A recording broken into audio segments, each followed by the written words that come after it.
మరణం తర్వాత ఆత్మ ఎక్కడికి వెళ్తుంది? ఏమవుతుంది? మీకు తెలుసా? అది తన ప్రియమైన వారిని చూడగలదా? నిజంగా ఆత్మ 13 రోజులు ఈ లోకంలో ఉంటుందా? అలా అయితే అసలు ఈ రోజుల్లో అది ఏ అవస్థల్లో నుంచి వెళ్తుంది? ఇది ఒక రహస్యం. దీన్ని అర్థం చేసుకోవడం అందరికీ కూడా అవసరమే. మరణం తర్వాత 24 గంటలకు ఆత్మ తన ఇంటికి తిరిగి వస్తుందని చెబుతారు. ఇక తన కుటుంబాన్ని, ప్రియులను, తన జీవితమంతా గడిపిన ప్రదేశాలను చూడడానికి. కానీ ఎందుకు తన మరణం గురించి అది తెలుసుకుంటుందా? అసలు తన కుటుంబం దుఃఖాన్ని, విలాపాన్ని అది అనుభవించగలదా? మరణం తర్వాత ఆత్మ తన కర్మ ఫలాలను ఎలా పొందుతుంది? ఈ రహస్యాన్ని మరణదేవుడు యమరాజు స్వయంగా ఒకసారి దేవర్షి నారదుడికి చెప్పారు. యమలోకం అధిపతి యమరాజు చెప్పినట్లు ఆత్మ ప్రయాణం కేవలం శరీర మరణం ముగింపు కాదు, అది కొత్త ప్రారంభం వైపు అడుగులు వేసే ప్రక్రియ. ఇక ఈ కథలో మనం ఈ వీడియోలో ఖచ్చితంగా తెలుసుకుందాం. యమరాజు నారదుడికి చెప్పినదే ఈ కథ మరణం తర్వాత ఆత్మ అనుభవాలను, నిజమైన సత్యాన్ని అర్థం చేసుకోవడానికి సాయపడుతుంది. ఒకసారి మరణదేవుడు యమరాజు యమపురిలో తన సింహాసనం మీద కూర్చున్నారు. చుట్టూ దివ్యమైన కాంతి వ్యాపించి ఉంది. యమలోకం దూతలు తమ పనుల్లో మునిగి ఉన్నారు. అక్కడికి దేవరి నారదుడు వచ్చారు. ఇక అతని చేతిలో దివ్యమైన వీణ ఉంది. ముఖం మీద తేజస్సు మెరుస్తుంది. అతడు యమరాజుకు నమస్కారం చేశాడు. ఇక యమరాజు చిరునవ్వుతో అతన్ని స్వాగతించారు. ఇక దేవర్షి, ఈరోజు మీరు వచ్చినందుకు కారణం ఏమిటి? మీరు యమలోకానికి వచ్చినందుకు నాకు చాలా సంతోషం. ఎలా వచ్చారు? నారదముని ఇక వినయంగా సమాధానమిచ్చారు. ధన్యవాదములు ప్రభు. నేను భూలోకాల్లో సంచరిస్తున్నాను. అక్కడ ఒక వింత దృశ్యం చూశాను. దానివల్లే నా మనసులో చాలా ప్రశ్నలు మొలకెత్తాయి. ఇక యమరాజు ఆసక్తిగా నారదుణ్ణి చూశారు. ఇక అప్పుడు అంటారు, ఏ ప్రశ్నలు దేవర్షి? దయచేసి చెప్పండి, నేను మీ ఆసక్తిని తప్పకుండా తీరుస్తాను అనగానే ఇక నారదుడు అంటారు, ఓ ధర్మరాజా, నేను భూలోకంలో ఉన్నప్పుడు ఒక వృద్ధుడి మరణం అనేది చూశాను. ఇక అతని కుటుంబం అనేది, బంధువులు దుఃఖంలో మునిగిపోయారు. వారు విలాపిస్తున్నారు. కొందరు వివిధ మార్గాలు చేస్తున్నారు. ఇక ఆత్మ తిరిగి రావాలని ఈ దృశ్యం చూసి నా మనసులో లోతైన ప్రశ్నలు లేచాయి.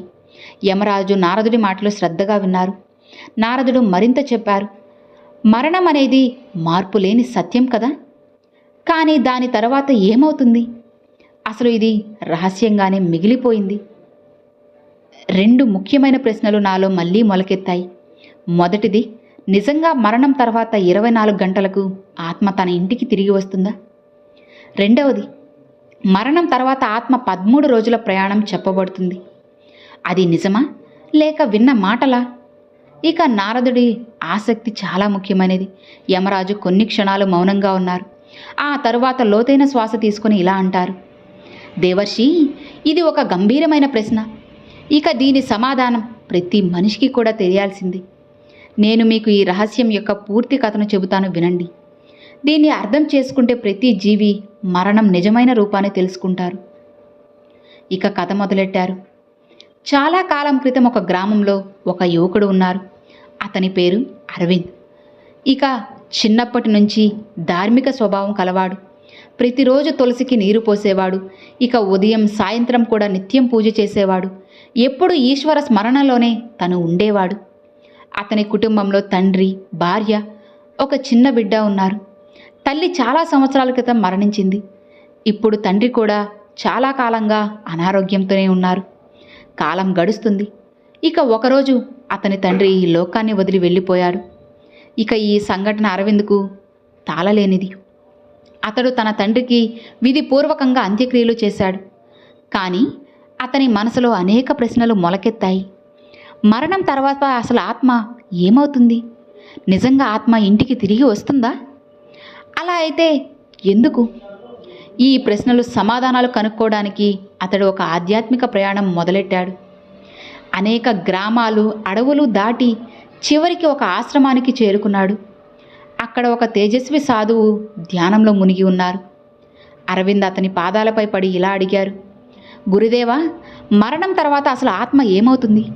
నిజంగా మరణం తర్వాత 24 గంటలకు ఆత్మ ఇంటికి వస్తుందా? ఇక సాధువు చిరునవ్వుతో అంటారు, చూడు నాయనా, నువ్వు ఈ రహస్యాన్ని నిజంగా అర్థం చేసుకోవాలి అంటే నువ్వు ఈ అడవిలో మరింత ముందుకు వెళ్ళాలి. అక్కడ నీ ప్రశ్నలకు సమాధానాలు అన్నీ వేచి ఉన్నాయి. ఇక అరవింద్ శ్రద్ధగా తల వంచి ఇలా అంటారు, గురుదేవా, నేను ఈ ప్రయాణం చేయడానికి సిద్ధంగా ఉన్నాను. దయచేసి నాకు మార్గం చూపండి. ఇక గురువు ఆశీర్వాదం ఇచ్చారు. ఇలా అంటారు, ఈ ప్రయాణంలో నీకు అనేక అద్భుత అనుభవాలు కలుగుతాయి. మార్గంలో జరిగేదే నీకు మరణం. ఆత్మ రహస్యాలను అర్థం చేయడానికి సాయపడుతుంది. ఇక అరవింద్ గురువు ఆదేశాల ప్రకారం అడవి వైపు అడుగులు వేశాడు. ముందుకు వెళ్తున్న కొద్దీ అడవిలో దట్టంగా రహస్యమయంగా మారుతుంది. చుట్టూ వింత వింత శబ్దాలు వినిపిస్తున్నాయి. ఎక్కడో గుడ్లగూబ అంటూ ఉంది, అరుస్తూ ఉంది. ఎక్కడో ఆకుల సరసర శబ్దం. గాలి గట్టిగా వీచినప్పుడు భయంకరంగా ఉంటుంది. ఇక అడవి భయంకరమైన భయపెట్టే మార్గం అతన్ని భయపెడుతుంది. కానీ అతని మనసులో లేచిన ఆసక్తి అనేది మరింత బలంగా ఉంది. ఇక అతను భయపడకుండా ముందుకి నడిచాడు. కొంత దూరంలో ఒక భారీ మర్రి చెట్టు కనిపించింది. కానీ ఇది సాధారణ చెట్టు కాదు. దాని కొమ్మలు అనేటివి పాముల్లా తిరుగుతున్నాయి. బెరడు మీద ఎవరో ముఖం ఊబికి వచ్చినట్లు ఉంది. అరవింద్ దాని దగ్గరకు వచ్చిన వెంటనే ఆ చెట్టు మానవ స్వరంలో మాట్లాడింది. ఓ మనిషి, ఆగు. అసలు నువ్వు ఎక్కడికి వెళ్తున్నావు? అరవింద్ ఇది విని ఆశ్చర్యపోయాడు. చెట్టు మాట్లాడుతోంది, కానీ అతడు భయపడలేదు. చేతులు జోడించి మర్రి చెట్టుకు నమస్కారం చేశాడు. గౌరవంగా ఇలా అంటాడు, ఓ మహాచెట్టు, నేను మరణం యొక్క రహస్యాలను తెలుసుకోవడానికి ఇక్కడికి వచ్చాను. నా మనసులో అనేక ప్రశ్నలు ఉన్నాయి. వాటి సమాధానాలు వాటిని కనుక్కోవడానికి ఈ ప్రయాణం చేస్తున్నాను. దయచేసి నాకు మార్గదర్శకత్వం చేయండి. ఇక మర్రి చెట్టు గంభీర స్వరంలో అంటుంది, నీ ఆసక్తి సముచితమైనది మనిషి. నేను నీకు మరణం తర్వాత మొదటి అవస్థ గురించి చెబుతాను. కానీ అంతకుముందు నువ్వు నా ఒక ప్రశ్నకి సమాధానం చెప్పగలిగితే నీకు నేను జ్ఞానం ఇస్తాను. అరవింద్ శ్రద్ధగా తల వంచి చెబుతాడు, మహానుభావ, దయచేసి మీ పహేళి అడగండి. నేను సమాధానం చెప్పడానికి ప్రయత్నిస్తాను. ఇక మర్రి చెట్టు కొంచెం చిరునవ్వుతో అంటుంది, విను, ఈ పహేళి నీ జీవితంతోనే ముడిపడి ఉంది. జీవించి ఉన్నప్పుడు నల్లగా ఉంటాను, మరణించిన తరువాత ఎర్రగా మారుతాను. నన్ను మండించిన కొద్దీ నేను చెదిరిపోతాను. చెప్పు, నేనెవరిని? ఇక అరవింద్ శ్రద్ధగా విని ఆలోచనలో పడ్డాడు. ఈ పహేళి సాధారణమైనది కాదు. అతడు కాసేపు ఇంకా ఆలోచించాడు. అతని మనసులో అనేక వస్తువులు తిరుగుతూ ఉన్నాయి. అకస్మాత్తుగా ఒక వస్తువు గుర్తుకు వచ్చింది. అతడు ప్రతిరోజు కూడా తన ఇంటి హవనం పూజలో ఉపయోగించేది. అతని కళ్ళల్లో మెరుపు వచ్చింది. అతడు మర్రి చెట్టు వైపు చూసి ఆత్మవిశ్వాసంతో అంటాడు, సమాధానం బొగ్గు. బొగ్గు జీవించి ఉన్నప్పుడు నల్లగా ఉంటుంది, మండిన తరువాత ఎర్రగా మారుతుంది, ఇక చెదిరి బూడిదగా మారుతుంది. అరవింద్ ఈ సమాధానం చెప్పిన వెంటనే మర్రి చెట్టు కొమ్మలు ఒక్కసారిగా కదిలాయి. చుట్టూ వేగంగా గాలి వీచింది. చెట్టు స్వరాన్ని గంభీరంగా చేసి చెప్పింది, సత్యమే చెప్పావు. ఇక నువ్వు నా పహేళికి సరైన సమాధానం ఇచ్చావు కాబట్టి ఇప్పుడు నేను నీకు మరణం తర్వాత మొదటి అవస్థ గురించి చెబుతాను, విను. మర్రి చెట్టు మరింత చెబుతూ ఉంది, చూడు బిడ్డ, శరీరం నాశనమైనప్పుడు ఆత్మ ఒక భ్రమ అవస్థలోకి వెళ్తుంది. అది తను ముక్తి పొందిందా లేక బంధనంలో ఉందా అర్థం చేసుకోలేదు. ఇది మరణం తర్వాత మొదటి 24 గంటల్లో అత్యంత రహస్యమైన అవస్థ. అరవింద్ శ్రద్ధగా వింటున్నాడు, కానీ అతని మనసులో మరిన్ని ప్రశ్నలు లేచాయి. అతడు చేతులు జోడించి అడిగాడు, మహానుభావ, దయచేసి నాకు వివరంగా చెప్పండి. మరణం తర్వాత ఆత్మకు ఏమీ అనుభవం అవుతుంది? ఇక మరీ లోతైన శ్వాస తీసుకుంది. ఏదో పురాతన జ్ఞాపకాన్ని మేల్కొల్పినట్టు ఆ తర్వాత అంటుంది, మరణం జరిగినప్పుడు ఆత్మ శరీరం నుంచి విడిపోతుంది. కానీ మొదటి క్షణంలో ఆత్మకు అది ఇప్పుడు శరీరం నుంచి ముక్తి పొందిందని అర్థం కాదు. అది తనను జీవించి ఉన్నట్లే భావిస్తుంది. ఇక నిద్రల నుండి అకస్మాత్తుగా మేల్కొన్నట్లు, కానీ మేల్కొన్నదని తెలియకపోవడం లాంటిది. ఆత్మ ఆ అవస్థలో తిరుగుతూ ఉంటుంది. ఇక అరవింద్ ఆశ్చర్యంగా అడిగాడు, మరి ఆత్మకు తను మరణించిన శరీరం కనిపిస్తుందా? ఇక మర్రి చెట్టు అంటుంది, అవును, చాలాసార్లు ఆత్మ తన మరణించిన శరీరాన్ని చూస్తూనే ఉంటుంది. తన కుటుంబాన్ని ఏడుస్తూ చూస్తూ ఉంటుంది. వారితో మాట్లాడడానికి కూడా తను ప్రయత్నిస్తుంది. వారిని తాకడానికి కూడా ప్రయత్నిస్తుంది. కానీ ఎవ్వరూ దాని మాటలు వినలేరు. ఎవరూ కూడా దాని స్పర్శను కూడా గుర్తించలేరు. అది ఆత్మకు పెద్ద భ్రమ, బాధాక్షణం. మొదటి కొన్ని గంటల్లో ఆత్మకు తన ఇల్లు, కుటుంబం మీద అత్యధిక మోహం ఉంటుంది. అది తన ప్రియుల చుట్టూ తిరుగుతూ ఉంటుంది. చాలా ఆత్మలు ఇంట్లోనే ఆగి ఉంటాయి. తన కుటుంబ సభ్యులను చూస్తాయి, కానీ ఏమీ చేయలేవు. కొన్నిసార్లు ఆత్మకు తాను ఇంకా జీవించి ఉన్నట్లే అనిపిస్తూ ఉంటుంది. దానికి ఆకలి వేస్తుంది, దాహం వేస్తుంది. కానీ భోజనం వైపు వెళ్ళినప్పుడు తినలేదని తెలుస్తుంది. తన ప్రియులను కౌగిలించుకోవాలని ప్రయత్నించినప్పుడు ఇక వారు తన్ను అనుభవించలేరని తెలుసుకుంటుంది. ఇది ఆత్మకు అత్యంత బాధాకరమైన అవస్థ. అరవింద్ కళ్ళల్లో విస్మయం, కరుణ రెండూ మెరిశాయి. అతడు అడిగాడు, ఆత్మకు తన కర్మల గురించి తెలుస్తుందా? ఇక చెట్టు స్వరం మరింత గంభీరమైంది. ఇంకా చెబుతుంది, అవును, కాలం అనేది గడిచిన కొద్దీ ఆత్మకు క్రమంగా తన కర్మలు తెలుస్తాయి. జీవితంలో మంచి కర్మలు చేస్తే అంతర్గతంగా శాంతి అనుభవిస్తుంది. కానీ చెడు కర్మలు చేస్తే, ఎవరినైనా బాధ పెట్టి ఉంటే, అధర్మం చేసి ఉంటే అది బాధతో నిండిపోతుంది. తన పాపాల భారాన్ని అనుభవిస్తుంది. చాలా ఆత్మలు అంత అశాంతంగా ఉంటాయి. ఇంట్లోనే అంటిపెట్టుకుని ఉంటాయి. శరీరాన్ని దహనం చేసినా అక్కడే తిరుగుతాయి. అందుకే శాస్త్రాల్లో అంటూ ఉంటారు, మరణం తర్వాత వెంటనే భగవద్గీత చెప్పుకోవాలి అని, ఆత్మకు ప్రార్థన చేయాలి. అప్పుడు అది తన మోహాన్ని వదిలి ముందుకు వెళ్తుంది. 24 గంటల్లోపే ఆత్మకు క్రమంగా అన్నీ అర్థమవుతాయి. తాను ఇక ఈ లోకంలో లేదని.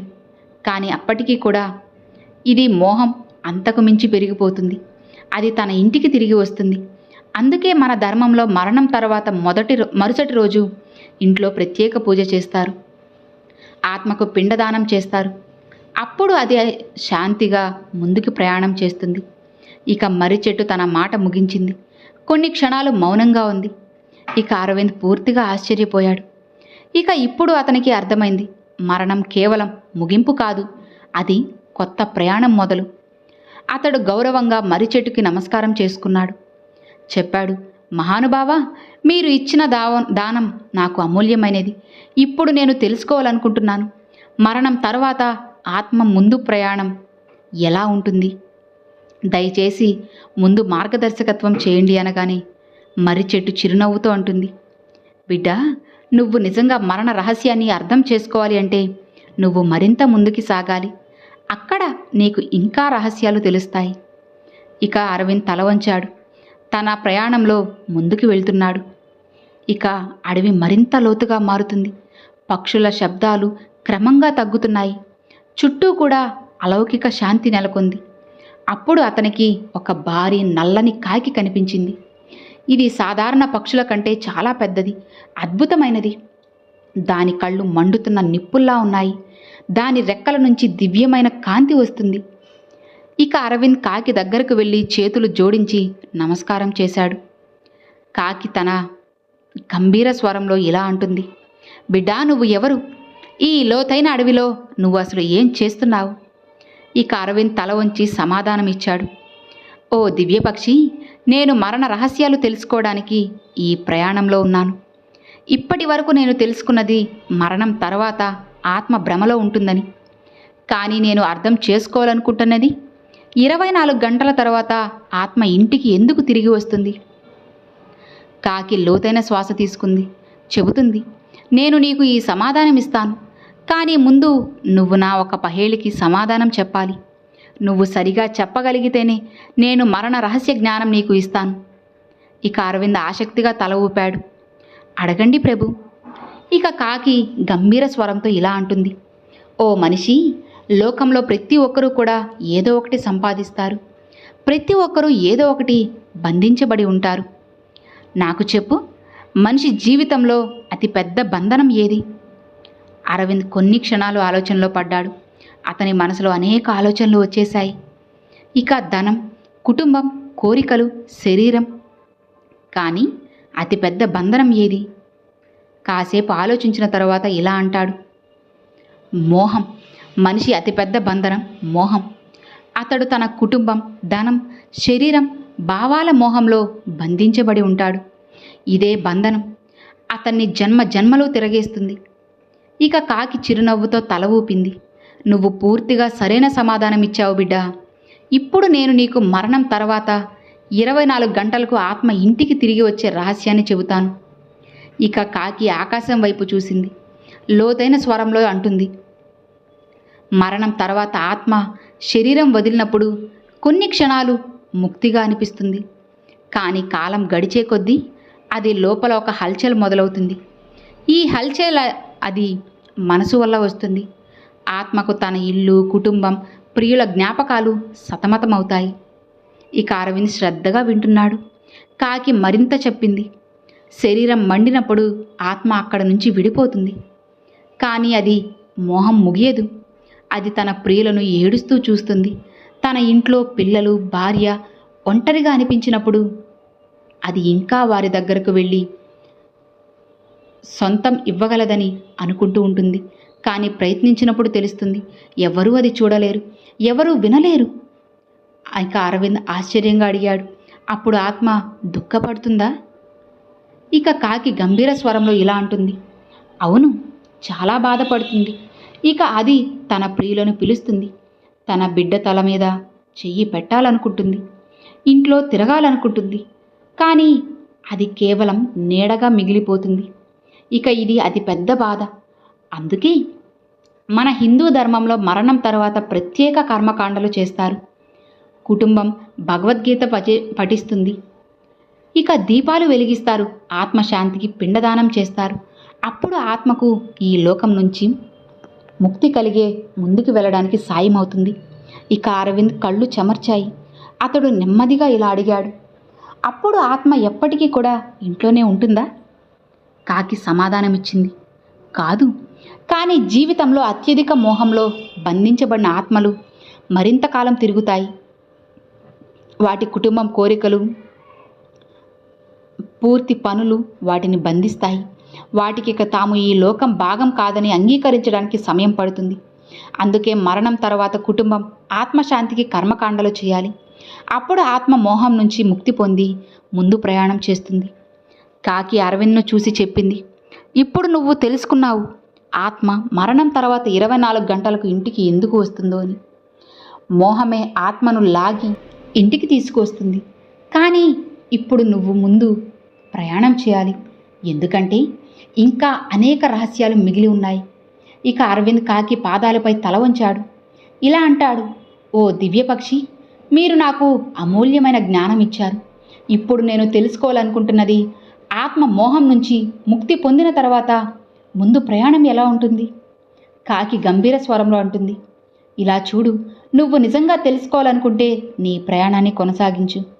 ఇక ముందు మరిన్ని లోతైన రహస్యాలు తెలుస్తాయి. వెళ్ళు, ముందుకి అడుగుపెట్టు.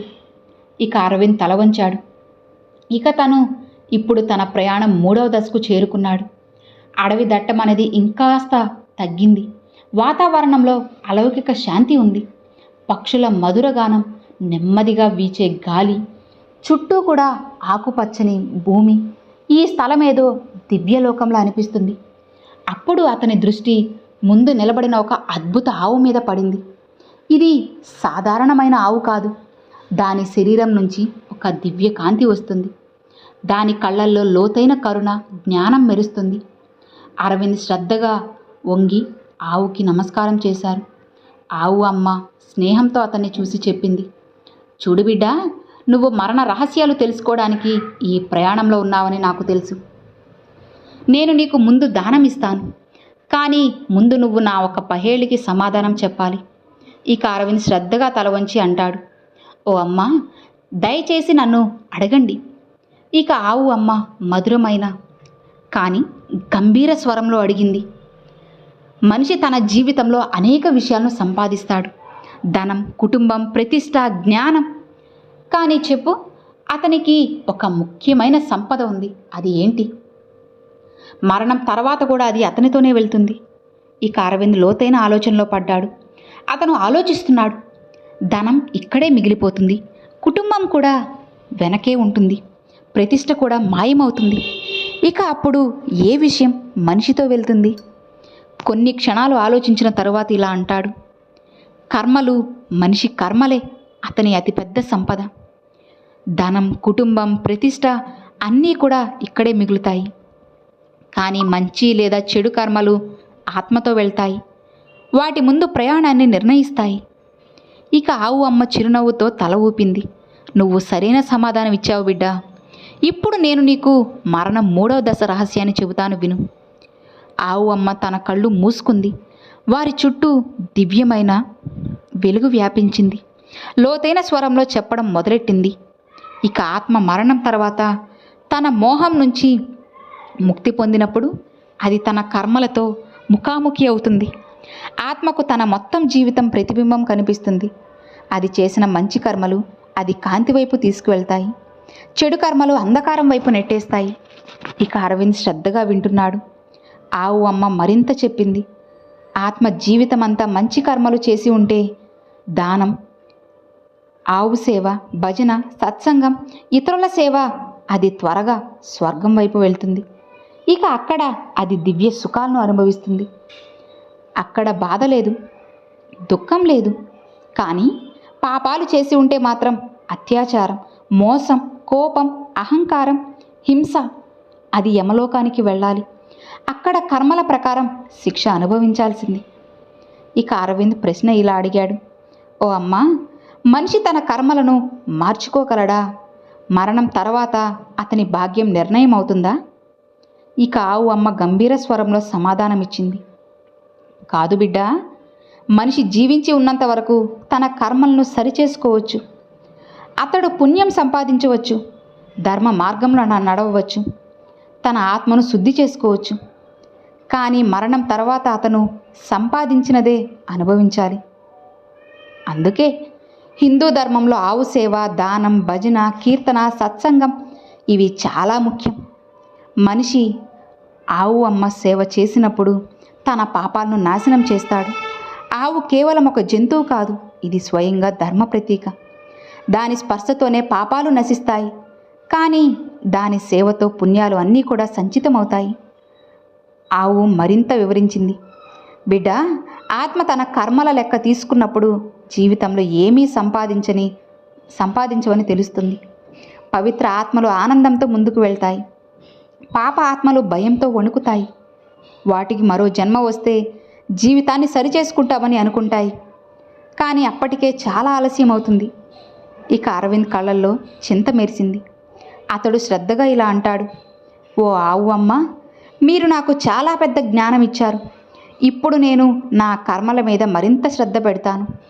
నా మరణం వచ్చినప్పుడు యమలోకానికి వెళ్లకుండా ఉండాలి. ఇక ఆవు అమ్మ ఆశీర్వాదం ఇచ్చింది. ఇలా అంటుంది, బిడ్డా, నీ ప్రయాణం ఇంకా ముగియలేదు. ముందు మరిన్ని రహస్యాలు నువ్వు తెలుసుకోవాలి. వెళ్ళు, నీ ప్రయాణాన్ని నువ్వు కొనసాగించు. ఇక అరవింద్ ఆవు అమ్మ పాదాలపై తల వంచాడు. మళ్ళీ తన ప్రయాణం తదుపరి దశ వైపు అడుగులు వేశాడు. ఇక అరవింద్ ప్రయాణం ఇప్పుడు చివరి దశ వైపు వెళ్తుంది. అతడు నడుస్తూ నడుస్తూ ఒక భారీ నది ఒడ్డుకు చేరుకున్నాడు. ఇది సాధారణ నది కాదు. దాని నీరు ఎక్కడో చల్లగా స్వచ్ఛంగా కనిపిస్తుంది. ఎక్కడో రక్తం, అగ్ని జ్వాలలతో నిండినట్లు అనిపిస్తుంది. నది ఒడ్డున ఒక దివ్యదేవి ప్రత్యక్షమైంది. వారి తేజస్సుతో మొత్తం వాతావరణమంతా వెలిగిపోయింది. వారు సౌమ్యంగా కానీ ప్రభావశాలిగా ఉన్నారు. సాక్షాత్తు జ్ఞానం శుద్ధత మూర్తిలాగా. అరవింద్ శ్రద్ధగా వంగి వారికి నమస్కారం చేశారు. ఇక దేవి చిరునవ్వుతో మధుర స్వరంలో ఇలా అంటారు, చూడు బిడ్డ, నువ్వు మరణ రహస్యాన్ని అర్థం చేసుకోవడానికి ఈ కష్టమైన ప్రయాణం చేస్తున్నావని తెలుసు. ఇక నేను నీకు నది రహస్యాన్ని చెబుతాను, విను. దానికన్నా ముందు నా ఒక పహేళికి సమాధానం చెప్పాలి. ఇక అరవింద్ తల వంచి అంటాడు, ఓ అమ్మా, దయచేసి అడగండి. ఇక దేవి గంభీర స్వరంలో అడిగింది, చెప్పు, ఈ లోకంలో మనిషి అతిపెద్ద భ్రమ ఏంటి? అరవింద్ కొన్ని క్షణాలు ఆలోచించాడు. ఆ తర్వాత అంటాడు, అమ్మా, మనిషి అతిపెద్ద భ్రమ ఏంటి అంటే ఈ శరీరం, ఈ లోకం శాశ్వతమని అనుకోవడం.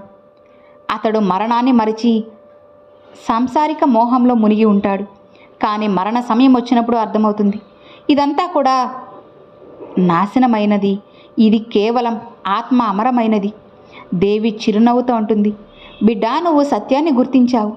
ఇక ఇప్పుడు నేను నీకు వైతరిణి నది రహస్య జ్ఞానం ఇస్తాను. ఇక దేవి అంటుంది, బిడ్డా, ఇది వైతరిణి నది. ఇది యమలోకం, పితృలోకం మధ్య ప్రవహిస్తుంది. ఇది ఆత్మకు చివరి పరీక్ష. జీవితంలో పుణ్యాలు చేసిన వారు దీన్ని సులభంగా దాటేస్తారు, స్వర్గం లేదా మోక్షం వైపు వెళ్తారు. కానీ పాపాలు, అధర్మం చేసిన వారికి ఇది అగ్ని రక్తంతో నిండినట్టు కనిపిస్తుంది. వారు ఇందులో చిక్కుకొని వెళ్ళలేకపోతారు. ఇక అరవింద్ భయం, విస్మయంతో ఈ దృశ్యాన్ని చూస్తున్నాడు. అతడు ప్రశ్న అడిగాడు, అమ్మా, ఆత్మకు ఈ నది ఎందుకంత ముఖ్యం? దేవి సమాధానమిచ్చారు, చూడు బిడ్డా, ఈ నది ఆత్మ చివరి పరీక్ష. ఇది జీవిత కర్మల ప్రతిబింబం. ఆవు, సేవదానం, పుణ్యం, ధర్మం పాటించిన వారికి ఇది స్వచ్ఛ నీటిదారులా మారుతుంది. వారు దాన్ని దాటి మోక్షం లేదా స్వర్గం వైపు వెళ్తారు. కానీ అధర్మం, పాపం, అన్యాయం చేసిన వారికి ఇది భయంకర యాతన స్థలంగా మారుతుంది. వారు ఇందులో చిక్కుకొని పాపాలు నశించే వరకు కష్టాలు అనుభవిస్తారు. ఇక అరవింద్ ఇది విని గంభీరమయ్యాడు. అతను ప్రశ్న కూడా అడిగాడు, అమ్మా, ఆత్మ ఈ నదిని ఎలా దాటగలదు? ఇక దేవి మృదువుగా వివరించింది, చూడు బిడ్డా, ఆత్మ సచ్చిదానందం, ధ్యానం, భక్తి, మంచి కర్మల ఆధారంగా మాత్రమే ఈ నదిని దాటగలదు. జీవితంలో ఆవు సేవ, దానం, ధర్మకర్మ, సత్య ఆచరణ, భక్తి ఇవి చేసిన వారు సులభంగా దాటేస్తారు. ముఖ్యంగా ఆవు దానం చేసిన వారికి ఈ నది సులభ మార్గం అవుతుంది. ఎందుకంటే ఆవు అమ్మ ధర్మ ప్రతీక. దాని సేవ చేసేవారు తన పాపాలను నాశనం చేసుకోగలరు. ఇక అరవింద్ ఇది విని ఆశ్చర్యపోయాడు. అతడు మరో ప్రశ్న అడిగాడు, అమ్మా, ఒకవేళ వ్యక్తి జీవితంలో మంచి కర్మలు చేయకపోతే అతడు ఎప్పటికీ కూడా ఈ నదిని దాటలేడా? ఇక దేవి గంభీర స్వరంలో సమాధానమిచ్చారు, బిడ్డా, ఈ బ్రహ్మాండం కర్మల నియమాలతో నడుస్తూ ఉంటుంది. ఆత్మ వైతరణ్ణి దాటితే స్వర్గం వైపు వెళ్తుంది, దాటకపోతే యమలోకానికి న్యాయం కోసం పంపబడుతుంది. అక్కడ కర్మల లెక్క అనేది జరుగుతుంది. దాటలేని ఆత్మలు తిరుగుతూ ఉంటాయి. వాటి పునర్జన్మ చక్రంలో చిక్కుకొని అనేక జన్మలు కష్టాలను అనుభవిస్తాయి. ఇక అరవింద్ కళ్ళు తెరుచుకున్నాయి. ఇక అతడు దేవికి నమస్కారం చేశాడు. ఇక అంటాడు, ఓ అమ్మా, మీరు నాకు సత్య ధ్యానం ఇచ్చారు. ఇప్పుడు నేను నా జీవితాన్ని మరింత పవిత్రం చేసుకుంటాను. నా ఆత్మ మరణం తర్వాత సరైన మార్గంలో వెళ్ళాలి దేవి. ఇక దేవి ఆశీర్వాదం ఇచ్చింది. ఇలా అంటుంది, బిడ్డా, ఇప్పుడు నీ ప్రయాణం ఇక పూర్తయింది. వెళ్ళు, ఈ జ్ఞానాన్ని ఈ లోకానికి చేర్చు. ప్రజలు మరణానికి ముందు జీవితాన్ని అర్థం చేసుకోవాలి. ఇక అరవింద్ మళ్ళీ నమస్కారం చేశాడు. ఆ దివ్య జ్ఞానాన్ని హృదయంలో దాచుకొని తిరిగి వెళ్ళిపోయాడు. అప్పుడు యమధర్మరాజు నారదుడికి ఆత్మ 13 రోజుల రహస్య కథను ఇలా అంటాడు. అతడు వివరించారు, ఆత్మ మరణం తర్వాత ఇంటికి ఎలా తిరిగి వస్తుంది, తన కర్మల ప్రకారం ఎలా ముందుకు వెళ్తుంది, ఏ ఏ అవస్థల్లో నుంచి వెళ్తుంది. ఇక యమధర్మరాజు మాటలు విని నారదుడి అన్ని సందేహాలు తీరిపోతాయి. ఇక నారదుడు చేతులు జోడించి అంటారు, ప్రభు, ఈ దివ్య కథ విని నా అన్ని ప్రశ్నలకు సమాధానాలు దొరికాయి. ఇక ఇప్పుడు నాకు స్పష్టమైంది. మరణం తర్వాత ఆత్మ తన ప్రయాణాన్ని ఎలా పూర్తి చేస్తుందో తెలిసింది. నేను ఈ సత్యాన్ని అందరికీ కూడా ప్రచారం చేస్తాను. ఎక్కువ మంది ఈ లోతైన జ్ఞానాన్ని అర్థం చేసుకొని ధర్మ మార్గంలో నడవాలి. ఇక యమరాజు నారదుడికి ఆశీర్వాదం ఇచ్చారు. ఇక అంటారు, దేవర్షి, మనుషులు ఈ సత్యాన్ని అర్థం చేసుకొని జీవితం గడిపితే వారు మోహమాయ నుంచి విముక్తి చెందుతారు. సరైన మార్గాన్ని కూడా వాళ్ళు అనుసరిస్తారు. వెళ్ళండి, ఈ జ్ఞానాన్ని వ్యాప్తి చేయండి. సో విన్నారు కదండి, ఈ కథ మీకు ఎంతో బాగా నచ్చింది అని అనుకుంటున్నాను. ఇకపైనైనా మీరు ఎలాంటి తప్పులు చేయకుండా మంచి దారిలో వెళ్ళండి. ఖచ్చితంగా మీ జీవితం మారుతుంది. ఈ వీడియో నచ్చితే ఒక చిన్న లైక్ చేయండి. మరికొంతమంది మీ ఫ్రెండ్స్ అండ్ ఫ్యామిలీస్కి షేర్ చేయండి. ఫస్ట్గా మన ఛానల్ చూసేవాళ్ళు సబ్స్క్రైబ్ చేసి సపోర్ట్ చేయండి ఫ్రెండ్స్. Thanks for watching. ఓం నమః శివాయ. శివాయ నమః.